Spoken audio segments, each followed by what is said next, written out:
ఓం నమో భగవతే శ్రీ మేధా దక్షిణామూర్తయే.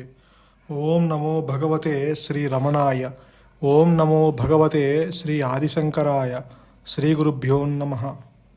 నీవు అదే ఉన్నావు, యు ఆర్ దట్ ఓన్లీ అని తత్వమసి వాక్యాలు మనకి చెప్తున్న అహం బ్రహ్మాస్మి, తత్వమసి, ప్రజ్ఞానం బ్రహ్మ అని మనకి మహావాక్యాలు చెప్తున్న, అంటే గురువులు మహర్షులు అది నీవై ఉన్నావు, ఆత్మ కొత్తగా సిద్ధించేది కాదు, అది ఆల్రెడీ సిద్ధించి ఉన్న సద్వస్తువు అని మనకి ఎంత చెప్పినా నేను ఆత్మనని నాకెల్లవేళలా గుర్తుండటం లేదే, ఎందుచేత నేను అది ఎందుకు గ్రహించలేకపోతున్నాను అన్నది ప్రతి ఒక్కరికి సందేహం వస్తూ ఉంటుంది.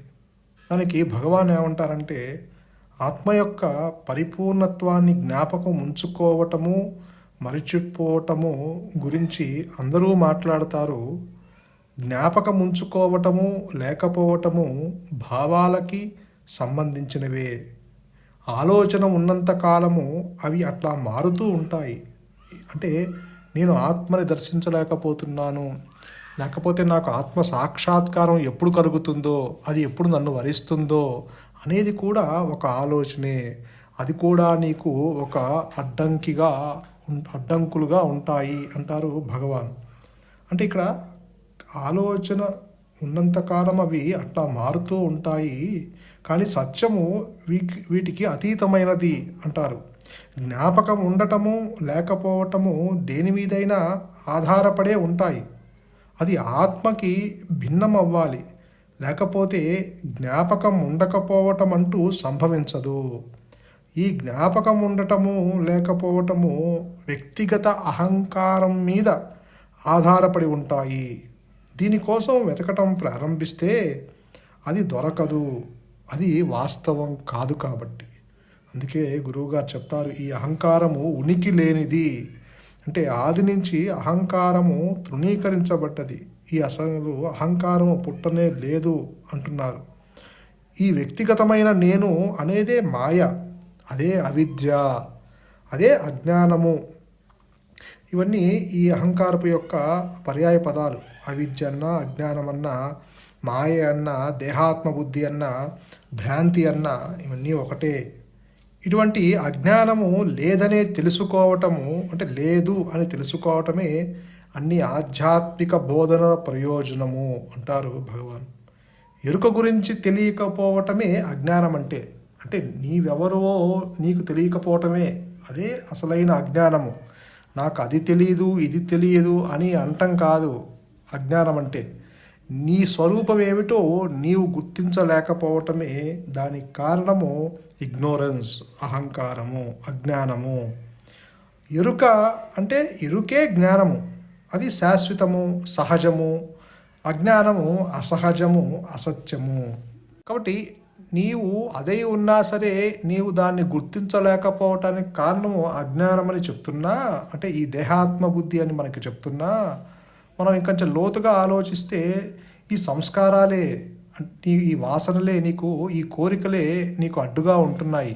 వ్యక్తిత్వం అంటే కోరికలు, వాసనలు, ఆ హిడెన్ టెండెన్సీసు, రాగద్వేషాలు, ఈ యొక్క అనుభవాలు, ఈ జీవితము, ఇదంతా ఈ వ్యక్తిగత నేనుకు సంబంధించింది. అదే సత్యం అనుకుంటున్నావు కాబట్టి అవి నీకు అడ్డుగా ఉన్నాయి. అంటే ఆ సంస్కారాలు పూర్తిగా పోయే వరకు నీకు సందేహాలు, గందరగోళము ఉంటూనే ఉంటాయి అంటారు భగవాన్. కృషి అంతా ఈ సందేహాలని, గందరగోళాన్ని నాశనం చేసుకోవటానికే. ఇది జరగాలంటే వాటి మూలాన్నే పెకిలించేయాలి అంటారు భగవాన్ రమణులు. ఆ వేళ్ళు సంస్కారాలు గురువు ఉపదేశాన్ని అనుసరించి చేసే అభ్యాసం వల్ల, అనుగ్రహం వల్ల అవి పోతాయి. గురువు మార్గాన్ని చూపి విడిచిపెడతాడు. అజ్ఞానం అంటూ ఏమీ లేదని సాధకుడే గ్రహించటానికి వీలుగా సత్యం గురించి వినటం మొదటి మెట్టు. అవగాహన దృఢం కాకపోతే దీని గురించి మననం చేసుకోవాలి, నిరిధ్యాసము చేసుకోవాలి. ఈ రెండు సంస్కారాల బీజాలని మార్చివేసి అవి ఎందుకు పనికిరాకుండా చేస్తాయి. సత్యం గురించి ఒక్కసారి వినగానే జ్ఞానోదయం అవుతుంది. అసామాన్యులైన కొందరికి, వీళ్ళు ఎంతో సాధన చేసిన వారన్నమాట. సాధనలో ఇంకా ప్రారంభ దశలోనే ఉన్నవారికి ఇంకా ఎక్కువ కాలం పడుతుంది అని ఇక్కడ మనకి భగవాన్ సూచిస్తున్నారు. కాబట్టి అసలు ఈ అహంకారము ఎట్లా ఉదయించింది అన్న ప్రశ్న వేయటం కన్నా అవిద్య అసలు ఉద్భవించిందేమో గమనించు. అది అసలు అవిద్య ఉదయించనే లేదు. దానికి నిజమైన అస్తిత్వము లేనే లేదు. ఉన్నదల్లా జ్ఞానమే అంటారు భగవాన్. యథార్థముగా ఉన్నది ఆత్మస్వరూపమే, లేనిది సృష్టి అని గురువుగారి అనుభవంలో కొంచెం కూడా మనకి చెప్తున్నారు. అలాగే ఆత్మని చేరుకోవలసిన గమ్యమంటూ ఒకటి ఉంటే అది శాశ్వతం కానేరదు. గమ్యం అనేది ఉండాలి. మనం గమ్యాన్ని అహంకారంతో చేరబోతాం, కానీ అహంకారం కంటే ముందే గమ్యం ఉంది. గమ్యంలో ఉన్నదేదో మన పుట్టుక కన్నా ముందే ఉంది. అంటే మన అహంకారం కంటే ముందే అన్నమాట. మనం ఉన్నాం కాబట్టే అహంకారం కూడా ఉన్నట్లు అనిపిస్తుంది. ఆత్మనే అహంకారంగా మనం భావిస్తే అహంకారమే అవుతాం. మనస్సుగా భావిస్తే మనస్సు అవుతాం. దేహంగా భావిస్తే దేహం అవుతాము. భావమే ఇన్ని రకాల పొరలను ఏర్పరుస్తుంది. నీటిపైన నీడ కదులుతున్నట్లు అనిపిస్తుంది. ఆ నీడని కదలకుండా ఎవరైనా చేయగలరా? అది కదలకుండా ఉంటే నీకు కనపడేది నీరు కాదు, కాంతి మాత్రమే. అట్లాగే అహంకారాన్ని, అది చేసే పనులని లెక్క పెట్టకు. దాని వెనకున్న కాంతినే గమనించు. అహంకారం అంటే నేను అనే భావమే.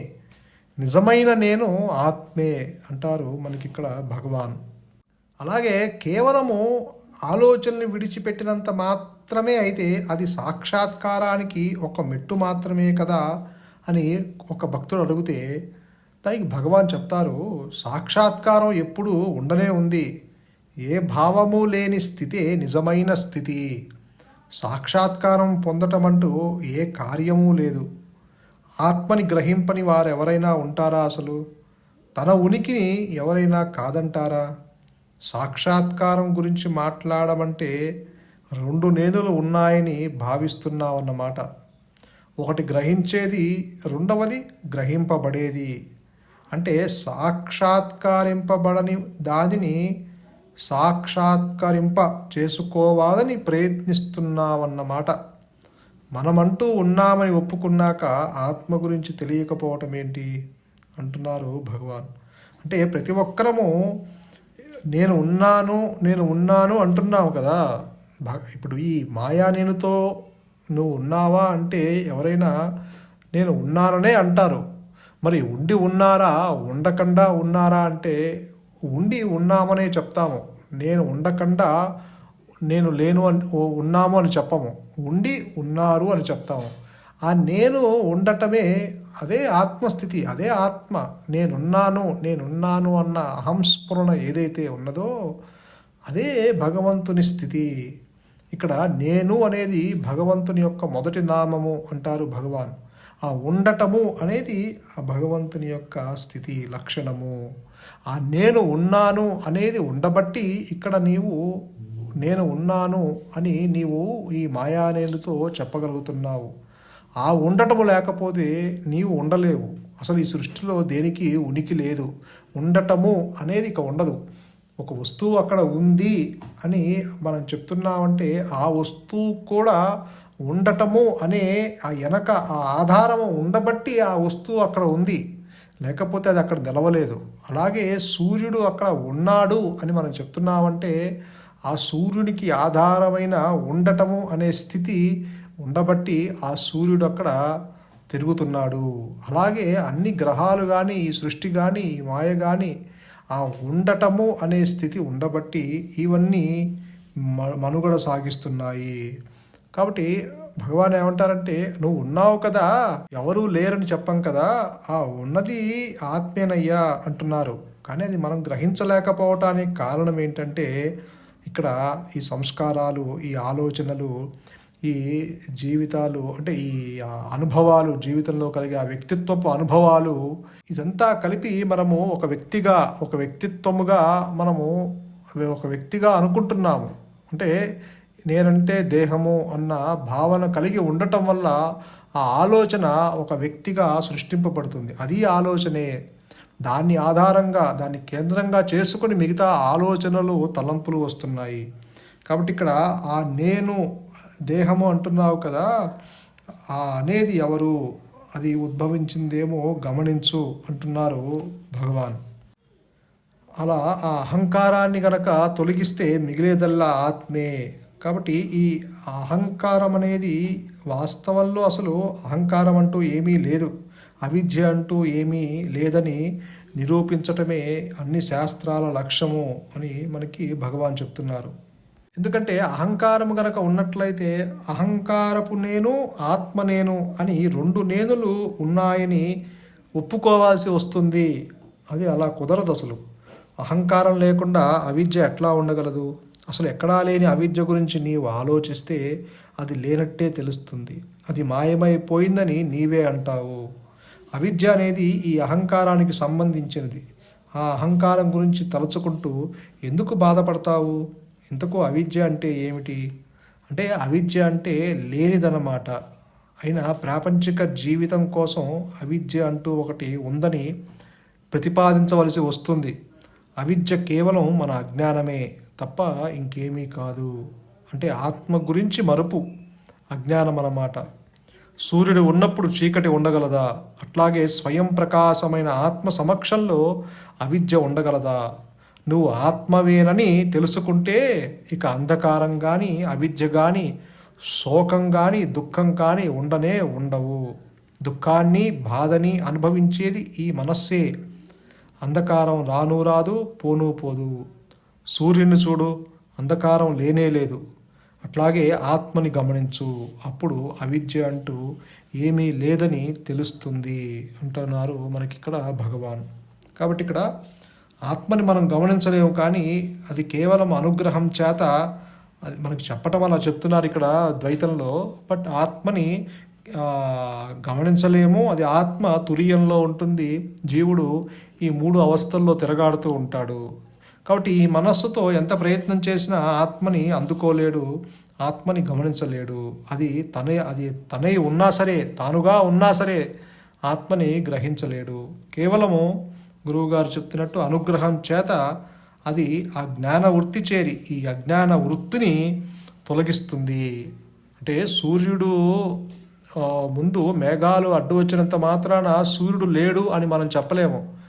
మేఘాలు ఎప్పుడైతే తొలగిపోయాయో పవనాలు వచ్చి, అంటే గాలి పవనాలు వచ్చి ఆ మేఘాలని తొలగించినప్పుడు అక్కడ అంతకుముందు ఉన్న సూర్యుడు నీకు దర్శనమిస్తున్నాడు. కాబట్టి ఇక్కడ కూడా ఈ అజ్ఞానం అనే పవనాలు పోవాలి అంటే ఈ అజ్ఞానం అనే మేఘాలు పోవాలి అంటే ఇక్కడ జ్ఞానం అనే పవనాలు వీచి ఈ అజ్ఞానం అనే మేఘాలను తొలగించినప్పుడు అక్కడ అంతకు ముందే ఉన్న ఆ జ్ఞాన భాస్కరుడు నీ స్వరూపంగా దర్శనమిస్తాడు. అక్కడ సూర్యుడు కొత్తగా రాలేదు, మేఘాలు తొలగిపోయినాయి అంతే. ఇక్కడ కూడా ఈ అజ్ఞానం అనే మేఘాలు తొలగినప్పుడు అక్కడ నీకు కొత్తగా ఆత్మనేమి దర్శించట్లేదు నువ్వు. అక్కడ అంతకుముందే స్వయం ప్రకాశమై ఆ జ్ఞానము ఆ ప్రకాశిస్తూ ఉన్న స్థితిలో నీవు సంసితుడు అవుతావు.